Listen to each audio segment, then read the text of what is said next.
यानंतर भगवंत मानसिक तपाचे महत्त्व 16व्या श्लोकात सांगत आहेत. श्लोक 16 पाहूया. मनःप्रसाद सौम्यत्वं मौनमात्मविनिग्रहः भावसंशुद्धिरित्येतत् तपो मानसमुच्यते. अर्थ, मनाची प्रसन्नता राखणे, सौम्यता धारण करणे, मौन धारण करणे, आत्मनिग्रह आणि आत्मशुद्धी करणे या सर्वांना मानसिक तप असे म्हणतात. विवरण. मनाची प्रसन्नता म्हणजे मनःप्रसाद, सौम्यत्व म्हणजे मनाचा मृदूपणा, शांतता, मौन म्हणजे संयमित भाषण किंवा आवश्यक तेवढेच बोलणे किंवा अजिबात न बोलणे, आत्मविनिग्रह मनावर विशेष तऱ्हेने ताबा ठेवणे, भावसंशुद्धी मनात येणारे भाव पूर्णपणे शुद्ध करणे.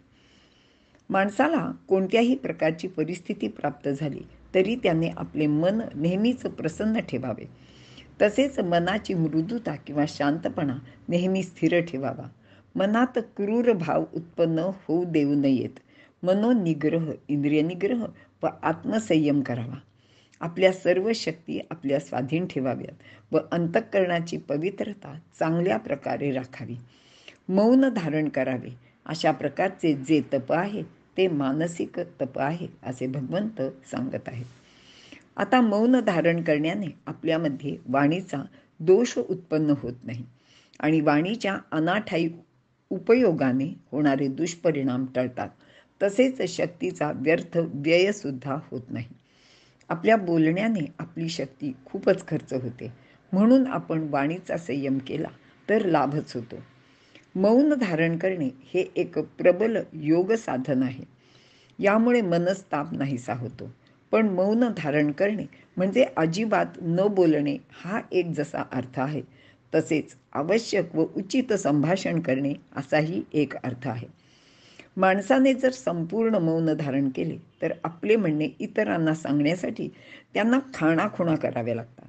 त्या इतरांना कळायला सुद्धा अवघड जाते आणि त्या कळल्या नाहीत तर मग मनाची चिडचिडसुद्धा होते. खाणाखुणा करण्यात बोलण्यापेक्षा जास्त शक्ती खर्च पडते. मनस्ताप होतो तो वेगळाच. म्हणून मौन म्हणजे मुनीचे असते ते मौन.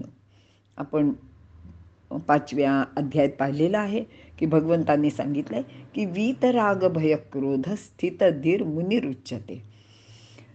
दुःखाने उद्विग्न न होणे, सुखाची लालसा नसणे, भावना, भय, क्रोध सोडून देणे, कोणत्याही प्रसंगाला सिद्ध राहणे म्हणजे त्या प्रसंगाशी आपल्याला वेळप्रसंगी 2 हात करण्याची आपली ताकद वाढवणे, संयमित भाषण करणे, हे गुण मनाला शिकवून त्याचे आचरण करणे आणि हेच मुनीचे मौन आहे.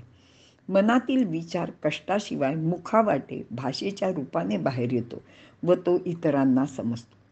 त्याऐवजी खाणाखुणा केल्या तर आपल्याला जास्त कष्ट होतात.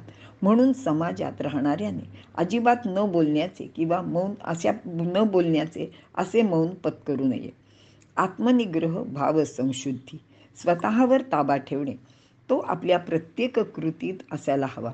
भावाची पूर्ण शुद्धी म्हणजे मनात चुकून सुद्धा वाईट विचार येऊ न देणे.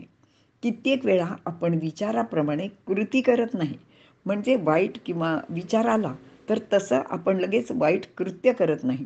म्हणजे एखाद्याला आपल्याला कधीतरी चिडलं मनात की मारावंसं वाटतं, पण प्रत्यक्षात आपण तसं कधीही करत नाही. कारण तसे न करण्याचे संस्कार आपल्या मनावर पहिल्यापासून झालेले असतात. पण मनात जरासं सुद्धा वाईट विचार येणे हे सुद्धा योग्य नाही असे भगवंत इथे सांगत आहेत. म्हणून भावशुद्धी फार महत्त्वाची आहे. असे सर्व मिळून मानसतप होते. 2ऱ्या अध्यायात दिलेली स्थितप्रज्ञाची लक्षणे या श्लोकाशी मिळती जुळती आहेत हे आपण लक्षात घ्यावे आणि इथे आपण थांबूया.